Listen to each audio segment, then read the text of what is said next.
trân lẽ thế ní sẽ cây dùng cấp đủ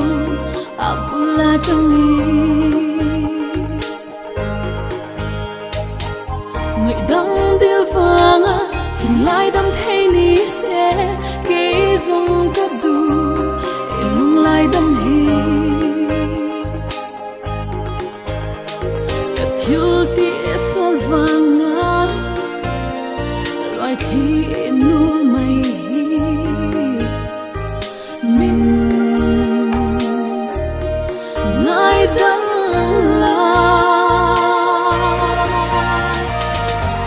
ít thiên lai na imit tui phở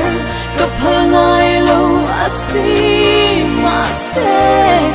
chua pasi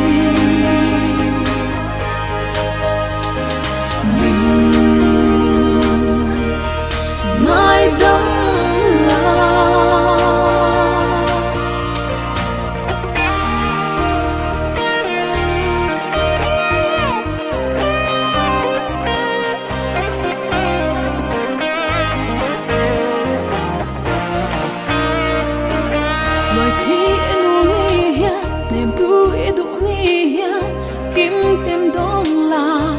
chả lẽ ngày dòng là chả pin ra lâu là em giông phân lâm thiệt là cái dùng cấp đủ em na bể hi